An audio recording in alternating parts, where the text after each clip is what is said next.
नमस्कार दोस्तों, कैसे आप सब लोग। उम्मीद करता हूँ बढ़िया होंगे। तो जैसा कि इससे पहले वाले वीडियो में हमने बात किया था कि ये जो चैनल है ये मेनली है इंडियन इकोनॉमी के लिए, यानी भारतीय अर्थव्यवस्था के लिए है। तो आज हम स्टार्ट करने जा रहे हैं इंडियन इकोनॉमी के एक इम्पॉर्टेंट टॉपिक जिसका नाम है फूड सिक्योरिटी। हिंदी में इसे खाद्य सुरक्षा कहते हैं।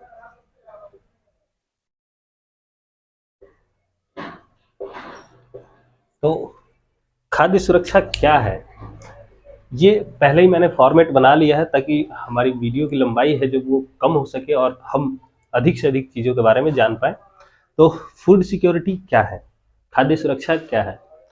तो भारत में ऐसे बहुत सारे लोग हैं जो आज भी गरीबी रेखा के जीवन नीचे जीवन यापन करते हैं, और वो ऐसे लोग होते हैं जिनके पास एक वक्त का खाना नहीं हो पाता कि वो अपने मूलभूत आवश्यकताओं के साथ साथ खाने की आवश्यकताओं को भी पूरा कर सके। तो ऐसे लोगों को सुरक्षा देने का कार्य ये खाद्य सुरक्षा करता है, यानी उन्हें अनाज उपलब्ध कराने का काम खाद्य सुरक्षा के अंतर्गत किया जाता है। और ये सरकार करती है। कैसे करती हैं, जैसा हमने आसपास अपने देखा होगा, राशन की दुकानों के माध्यम से काफ़ी कम कीमत पे अनाज उपलब्ध कराती है सरकार। तो खाद्य सुरक्षा की ये परिभाषा नहीं है, परिभाषा जो देखेंगे हम वो WHO के अनुसार देखेंगे। WHO ने इसकी क्या परिभाषा दी है। WHO इसका फुल फॉर्म बता देता हूं मैं, वर्ल्ड हेल्थ ऑर्गेनाइजेशन, विश्व स्वास्थ्य संगठन। इसके अनुसार इन्होंने खाद्य सुरक्षा की परिभाषा कैसे दी। इन्होंने खाद्य सुरक्षा की परिभाषा में तीन तीन सूचकांक पहले लिए, बाद में संशोधन करके एक सूचकांक और जोड़ा। इसके तीन सूचकांक क्या है, देखिए। ए, आप RRR मूवी के नाम से इसको याद रख सकते हैं। ए का मतलब है अवेलेबिलिटी ऑफ फूड, यानी खाद्य की उपलब्धता।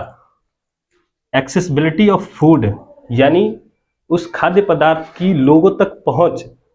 और तीसरा ए का मतलब है एब्जॉर्प्शन ऑफ फूड, यानी उस खाद्य पदार्थ का समुचित उपयोग, उसका ढंग से उपयोग हो।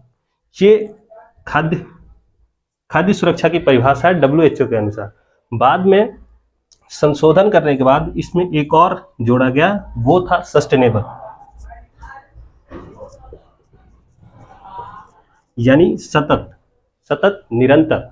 यानी खाद्य सुरक्षा की परिभाषा WHO के अनुसार ये है कि खाद्य पदार्थ की उपलब्धता, उसका समुचित उपयोग और लोगों तक उसकी पहुंच, वो भी कैसे, निरंतर। ये खाद्य सुरक्षा है। अब हम जो देखेंगे एक और परिभाषा हम लोग देख लेते हैं, एक अंतर्राष्ट्रीय संस्था जिसका नाम है FAO, यानी फूड एंड एग्रीकल्चर ऑर्गेनाइजेशन, खाद्य और कृषि संगठन। इसके अनुसार खाद्य सुरक्षा की परिभाषा क्या है, मैं बोल देता हूं, आप लोग चाहे तो लिख सकते हैं उसे। सभी लोगों के पास उचित पोषण युक्त भोजन निरंतरता से प्राप्त हो, इसे खाद्य सुरक्षा कहते हैं। ये सार्वभौमिक खाद्य सुरक्षा की परिभाषा है, ये सर्वमान्य है, इसे ही आप परीक्षा में लिख सकते हैं। ये WHO की परिभाषा आप बता सकते हैं बस उसके बाद, FAO के बाद। तो ये FAO का आप प्राथमिक लेके चलिएगा, उसके बाद WHO का लेके चलिएगा।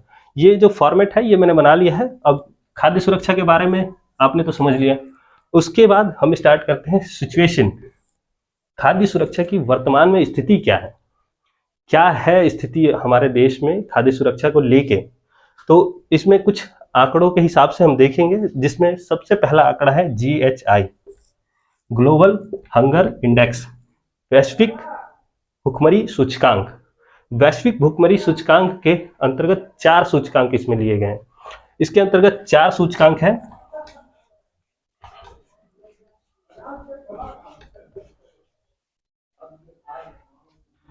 पहला सूचकांक है, मैं बता देता हूं, पहला सूचकांक है बाल मृत्यु दर।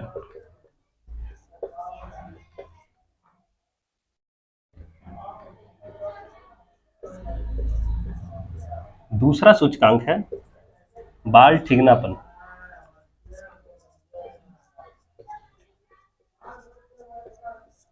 तीसरा सूचकांक है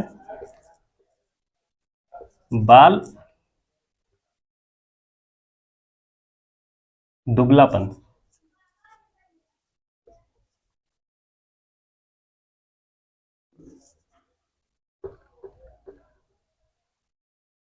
और चौथा सूचकांक है अल्प पोषण।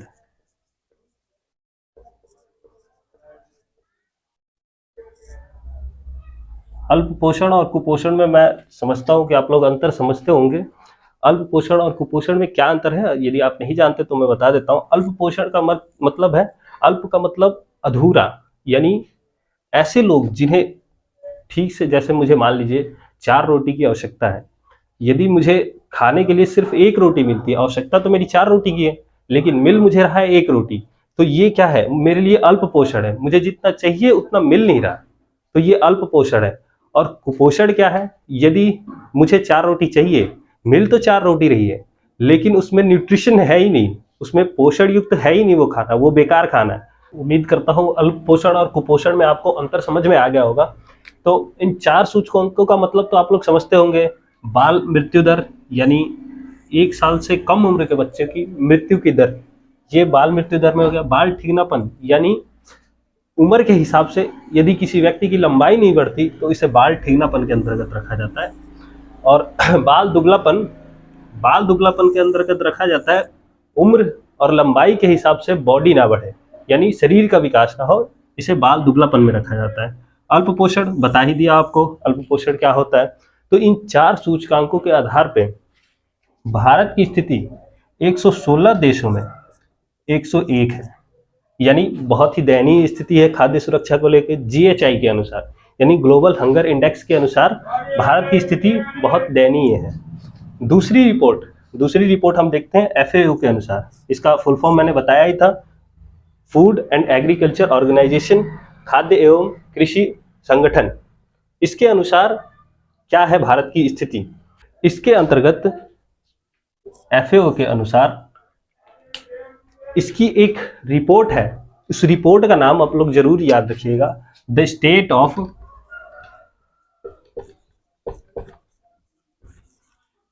Food security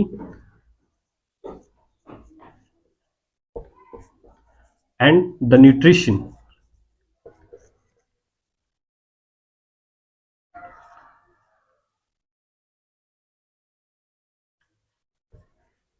of the world.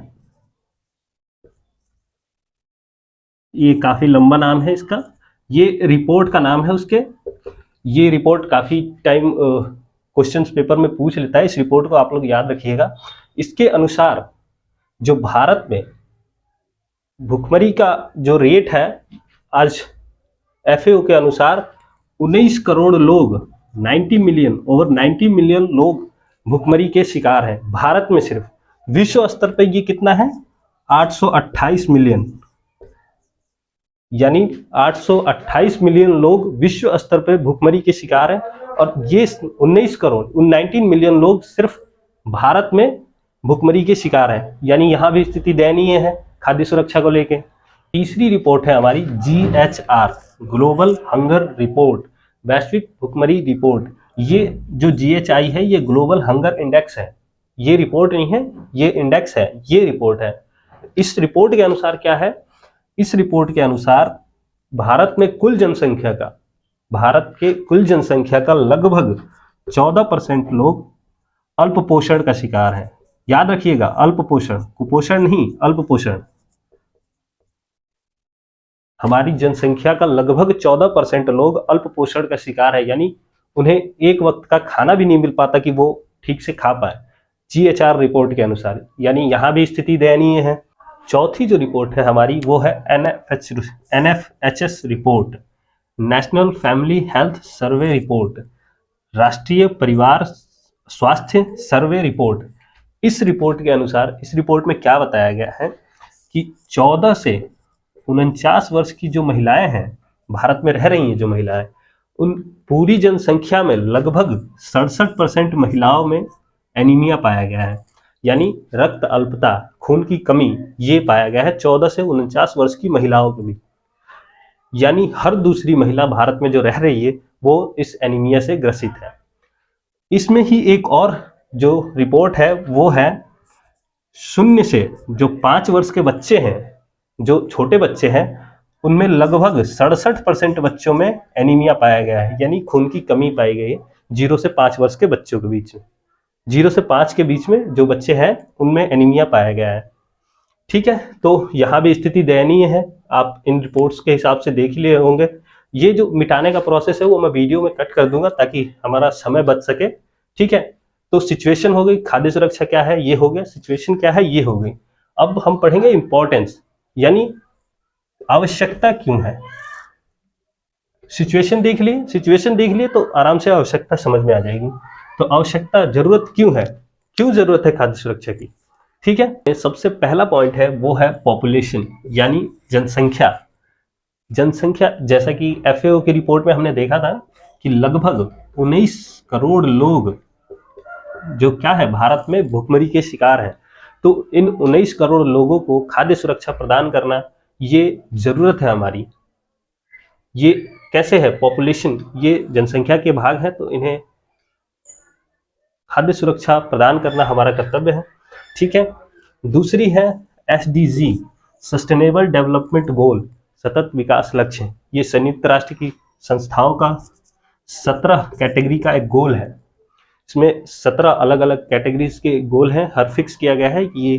तो उसमें सेकंड गोल है जो वो है शून्य भूखमरी को प्राप्त करना पूरे विश्व में 2030 तक।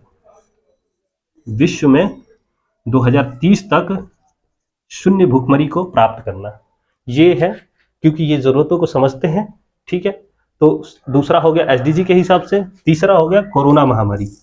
आप सब लोगों ने कोरोना महामारी को फेस किया है, उसको देखा है आप लोगों ने। तो कोरोना महामारी में बहुत सारे लोग जिनके पास कार्य नहीं होते थे वो घरों की तरफ अपने प्रस्थान करते थे। तो ऐसे लोगों को उनके पास खाने के लिए अनाज नहीं होता था। तो उस समय प्रधानमंत्री गरीब कल्याण योजना,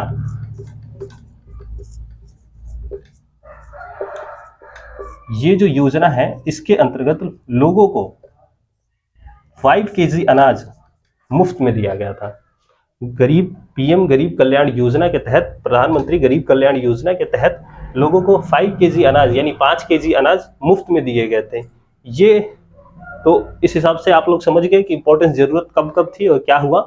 ठीक है, तो इंपॉर्टेंस हो गया। अब हमें देखना है कॉजेज ऑफ फूड अनसिक्योरिटी, यानी कारण क्या है खाद्य असुरक्षा के, क्यों, क्या कारण है इस खाद्य असुरक्षा में। सबसे पहला कारण है वो है पॉपुलेशन, यानी जनसंख्या। जनसंख्या देखिए दिन पर दिन आबादी बढ़ती जा रही है। आज भी भारत में लगभग 1/4 लोग, पूरी जनसंख्या का लगभग 1/4 लोग जो है वो गरीबी रेखा के नीचे, यानी गरीब हैं, गरीबी रेखा के नीचे जीवन यापन करते हैं अपना।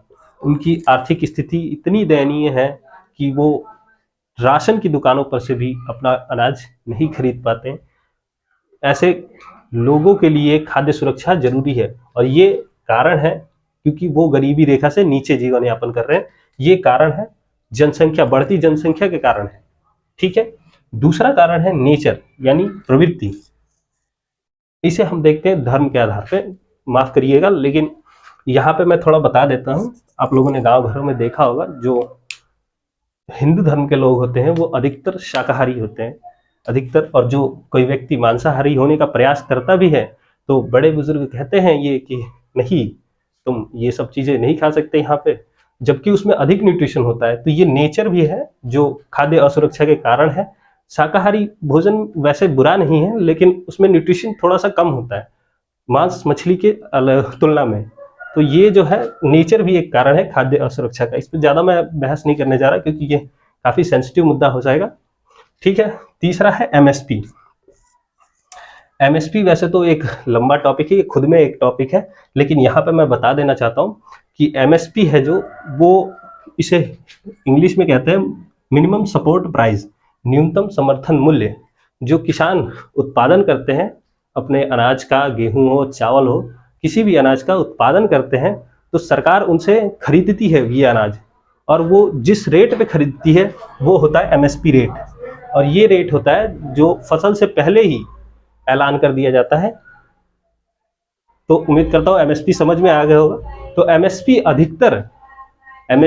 अधिकतर दिया जाता है गेहूं चावलों पे, बागवानी फसलों पे नहीं दिया जाता, जैसे फल फूल सब्जियां इन सब पे नहीं दिया जाता। तो ये भी कारण है खाद्य असुरक्षा के। जब एमएसपी हम लोग पढ़ेंगे, न्यूनतम समर्थन मूल्य जब पढ़ेंगे तो ढंग से समझ में आ जाएगा ये चीजें। तो कॉजेज ऑफ फूड अनसिक्योरिटी, कारण समझ गए। खाद्य असुरक्षा के कारण क्या है? पहला है जनसंख्या, दूसरा है प्रवृत्ति नेचर, और तीसरा है एमएसपी न्यूनतम समर्थन मूल्य। अब इसके बाद हम एक एक्ट पढ़ने जा रहे हैं, NFSA act, national food security act. तो NFSA, national food security act 2013। ये जो एक्ट है ये लाया 2013 में गया था, लेकिन ये लागू 2014 में हुआ था। 2014 जब मोदी जी की सरकार आई थी तब से ये स्टार्ट हो गया था। ठीक है, ये एक्ट है, यानी संविधान में इसका प्रावधान होगा, ये संविधान के तहत रहते हुए ये बना होगा। तो एक बात जान लीजिए, ये एक्ट कैसे बना है। डॉक्टर भीमराव अंबेडकर साहब, हमारे बाबा साहब, ये बात जानते थे कि आगे चलकर ये खाद्य सुरक्षा की समस्याएं और बढ़ सकती हैं, तो इनसे सुरक्षा कौन देगा? हम आप तो दे नहीं सकते, इतने सक्षम तो है नहीं। तो उन्होंने एक संविधान में, इंडियन कॉन्स्टिट्यूशन यानी भारतीय संविधान में आर्टिकल 47, कौन सा? आर्टिकल 47 के तहत ये प्रावधान किया कि देश की सरकार जो गरीब और वंचित वर्ग के लोग हैं उनको खाद्य सुरक्षा प्रदान करेगी। ये आर्टिकल 47 में हो गया, यानी ये सरकार का कर्तव्य हो गया कि वो देश में रह रहे लोगों को, जो गरीब और वंचित वर्ग के लोग हैं, उन्हें खाद्य सुरक्षा दे, उन्हें अनाज उपलब्ध कराए। जैसा मैंने पहले बताया था राशन की दुकानों के माध्यम से, तो राशन की दुकानें क्यों सरकार करती है? इस आर्टिकल, ये आर्टिकल उन्हें मजबूर करता है कि आप ऐसा करो, खाद्य सुरक्षा लोगों को दो। ठीक है, तो समझ में आ गया होगा ये एक्ट कैसे इस आर्टिकल के तहत रहते हुए ये पास किया गया है। ठीक है, जब इस पे पहले विधानसभा, फिर उसके बाद राज्यसभा, फिर राष्ट्रपति ने हस्ताक्षर किए, फिर ये एक्ट लागू हुआ। ठीक है, तो इस एक्ट में है क्या? इस एक्ट में ये जनसंख्या का लगभग 67% जनसंख्या को अंतर्गत अपने शामिल करता है, यानी 67 पूरी जनसंख्या का लगभग 67% जनसंख्या को खाद्य सुरक्षा प्रदान करते हैं, यानी उन्हें अनाज उपलब्ध कराते हैं इस एनएफएसए एक्ट के तहत। ठीक है, दूसरा है कार्ड, यानी यहाँ जो राशन कार्ड बनाए जाते हैं वो घर की मुख्य सदस्य महिला जिसका उम्र 18 वर्ष से ऊपर हो उनके नाम पे बनाया जाता है। यदि कोई बुजुर्ग महिला है नहीं तो उनके जगह पे क्या किया जाता है, घर के जो सबसे सदस्य, ऊंचे सदस्य होते हैं, जो उनके नाम पर ये राशन कार्ड बनाया जाता है। तीसरा है फैमिली डिवाइडेड, यानी फैमिली को यहाँ पे, परिवार को 2 भागों में बांटा जाता है। ग्राफ देखिए, ये है गरीबी रेखा, ये जो लाइन है ये गरीबी रेखा है, और गरीबी रेखा का निर्धारण कैसे किया जाता है? जब हम गरीबी पढ़ेंगे तो उसमें, गरीबी और बेरोजगारी जब पढ़ेंगे तो उसमें ये बताया जाएगा। यहाँ मैं बता देता हूँ थोड़ा सा, 32 रुपए यदि कोई व्यक्ति महीने में खर्च करने में सक्षम है तो वो गरीबी रेखा से ऊपर है। अगर वो 32 रुपए नहीं खर्च कर पाता महीने में तो वो गरीबी रेखा से नीचे है, यानी वो गरीब है। तो गरीबी रेखा से ऊपर रहने वाले परिवारों को कहा जाता है एपीएल परिवार, यानी गैर गरीब परिवार। ठीक है, और जो नीचे, गरीबी रेखा से जो नीचे होते हैं, जो 32 रुपए खर्च नहीं कर पाते, वो होते हैं बीपीएल परिवार। ठीक है, और बीपीएल में भी जो निहायती गरीब यानी सबसे ज्यादा गरीब होते हैं उन्हें कहा जाता है अंत्योदय परिवार।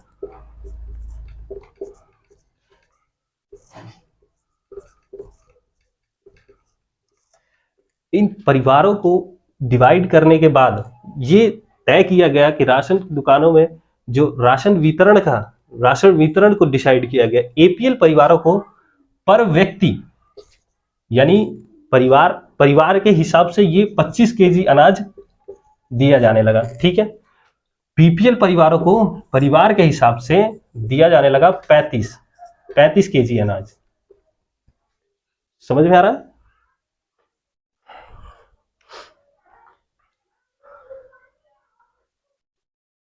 जो अंत्योदय परिवार है उन्हें भी 35 केजी अनाज दिया जाने लगा। यानी पर इसमें फैमिली में 5 लोगों को प्रावधान लेके चला गया कि एक परिवार में 5 लोग रहेंगे, ठीक है। पर परिवार के हिसाब से 5 केजी, मतलब पर व्यक्ति के हिसाब से एक आदमी पे 5 केजी अनाज दिया जाने लगा। यहाँ पे 7 केजी अनाज, ठीक है। तो ये समझ में आ गया। राशन की दुकानों पे पहले राशन कार्ड बनाने का कार्य किया गया, जो महिला सदस्य है उनके नाम पे।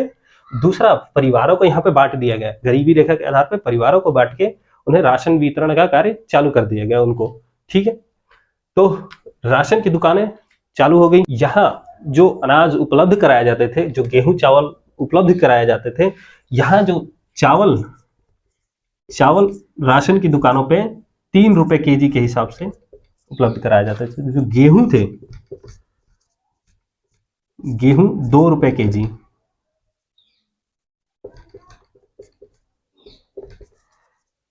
और जो मोटे अनाज जैसे बाजरा, तेल वगैरह, ये सारी चीजें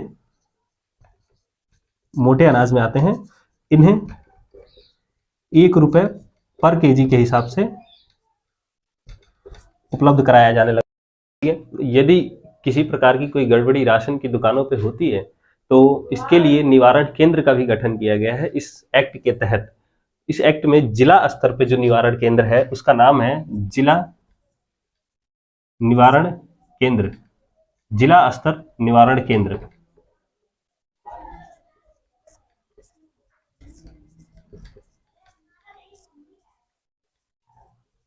और राज्य स्तर पे इसका निवारण केंद्र बनाया गया है, उसका नाम है राज्य खाद्य आयोग।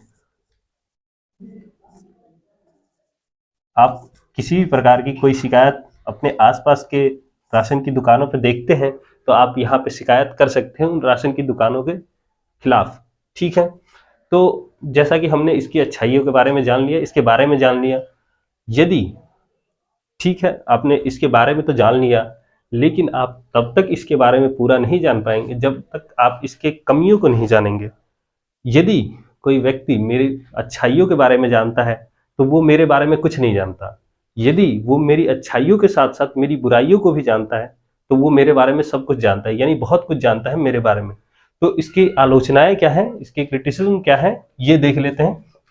इसकी सबसे पहली क्रिटिसिज्म है, इसमें है पॉपुलेशन, यानी जनसंख्या ही। जनसंख्या में पहला क्रिटिसिज्म है जिसमें बताया था हमने कि ये इस एक्ट के तहत 67% लोग, 67% जनसंख्या को शामिल किया जाता था, ठीक है।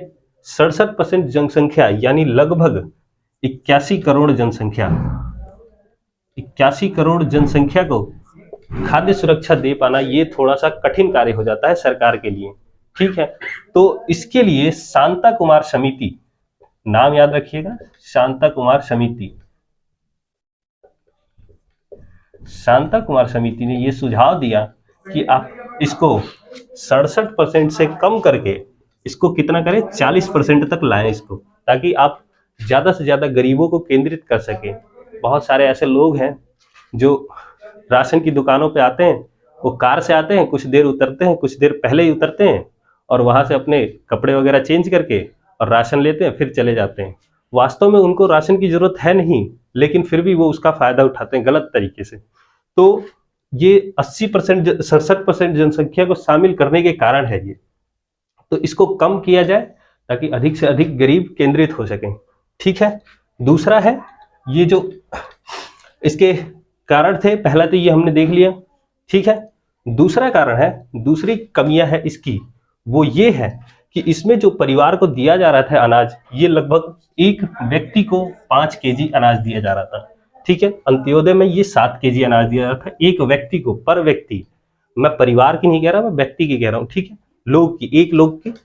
अंत्योदय में 7 केजी अनाज दिए जा रहे थे, लेकिन इस पे ICMR यानी Indian counselling of medical research, ICMR ने ये बताया कि कि किसी भी व्यक्ति को जीवित रहने के लिए महीने भर में कम से कम 5 केजी तो हो सकता है, ठीक है, लेकिन उसके कुपोषण को दूर करने के लिए आप इससे अल्प पोषण तो दूर कर सकते हैं, लेकिन कुपोषण की समस्या को दूर नहीं कर सकते।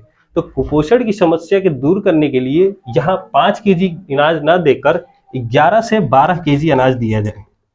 ये Indian council of medical research की रिपोर्ट के अनुसार ये कहा गया कि एक व्यक्ति को 11 से 12 केजी अनाज की जरूरत होती है महीने में, लेकिन यहाँ पे कितना दिया जा रहा था, 5 से 7 केजी, जो कि बहुत ही कम है। ये दूसरी कमी है।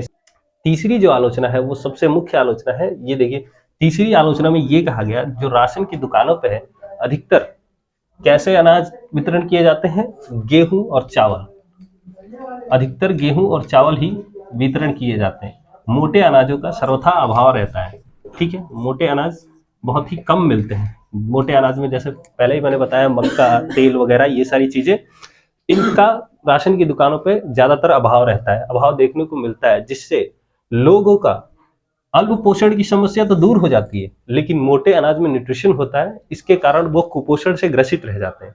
ठीक है, तो ये है इसकी आलोचनाएं। ठीक, अब हम शुरुआत करने जा रहे हैं योजना के बारे में। योजना में सेंट्रल गवर्नमेंट की योजना, सबसे पहले देखते हैं सेंट्रल गवर्नमेंट यानी केंद्र सरकार की योजना। केंद्र सरकार की योजना एक है जिसका नाम है प्रधानमंत्री किसान मानधन योजना, पीएम किसान मानधन योजना इसे शॉर्ट फॉर्म में कहते हैं। इसकी शुरुआत जो हुई वो हुई थी 31 मार्च 2019 को। इसकी शुरुआत 31 मई 2019, मार्च बोल दिया मैंने, माफ करिएगा, 31 मई 2019 को इसकी शुरुआत की गई। इस योजना में क्या है, ये जो योजना है ये पेंशन योजना है उन लोगों के लिए। ये है छोटे और सीमांत किसान। छोटे और सीमांत का मतलब है जिनकी भूमि, ऐसे किसान जिनकी भूमि 2 हेक्टेयर से कम है, उन्हें हम सीमांत और लघु किसान यानी छोटे किसान कहते हैं। ठीक है, ये उनके लिए पेंशन स्कीम है। इसमें अप्लाई करने की कंडीशन क्या है, उनकी एज 18 से 40 वर्ष की होनी चाहिए। ये कंडीशन है कि उस किसान की जो एज है वो होनी चाहिए 18 से 40 वर्ष की।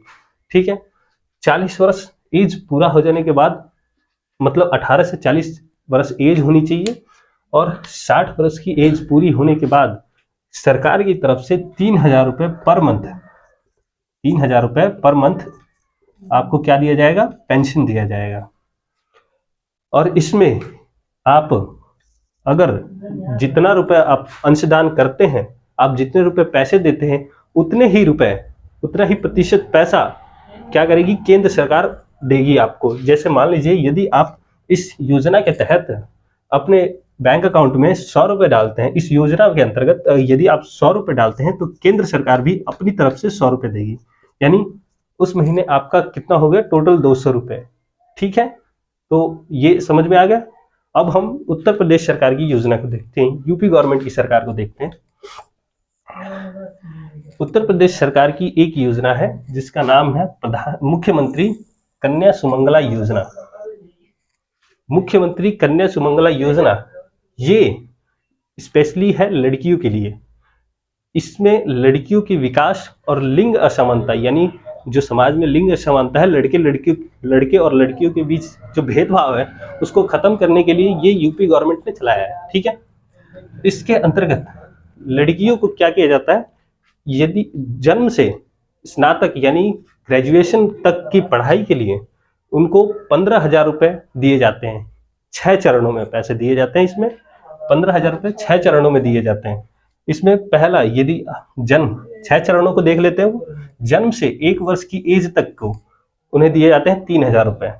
ठीक है, 1 से 6 वर्ष की एज में दिए जाते हैं 2,000 रुपए। ठीक है, ये एज नहीं है, ये माफ करिएगा मैंने एज बोल दिया। एक जन्म से 1 वर्ष की एज ये तो हो गई, लेकिन 1 से 6th क्लास तक उनको दिया जाता है 2,000 रुपए। 6th क्लास से 9th क्लास तक दिया जाता है उनको 3,000 रुपए। 9th से 12th तक दिया जाता है उन्हें 2,000 रुपए, और 12 से ग्रेजुएशन तक उन्हें दिया जाता है 5,000 रुपए। ठीक है, ये 6 चरणों में पैसे दिए जाते हैं गवर्नमेंट की तरफ से। इसकी कंडीशन क्या है, क्या कंडीशन है, कैसे लोग इन्हें अप्लाई कर सकते हैं। वह परिवार अप्लाई करने की सबसे पहली कंडीशन क्या है, वो उत्तर प्रदेश राज्य के होने चाहिए निवासी, प्रॉपर निवासी उत्तर प्रदेश सरकार के होने चाहिए, और मतलब उत्तर प्रदेश के प्रॉपर निवासी होने चाहिए। और दूसरी कंडीशन है उनके परिवार की जो सालाना इनकम है वो 3 लाख रुपए होनी चाहिए। 3 लाख रुपए सालाना इनकम होनी चाहिए उस परिवार की, और उस परिवार में अधिकतम 2 बच्चे होने चाहिए। ठीक है, ये दूसरी कंडीशन है। तीसरी कंडीशन है, ये जो बच्चे, ये जो योजना है वो परिवार में 2 लड़कियों के लिए है। किसी एक परिवार में यदि 3 लड़के हैं या लड़कियां हैं 3, तो ये तो योजना उनके लिए वैसे ही खारिज हो जाएगी। ठीक है, यदि किसी परिवार में 2 बच्चियां हैं तो उनके लिए ये योजना है, 2 बच्चियां इस योजना का लाभ उठा सकती हैं। यदि जुड़वा है तो तीनों ही इस योजना का लाभ उठा सकती हैं। उम्मीद करता हूं समझ में आया होगा। धन्यवाद।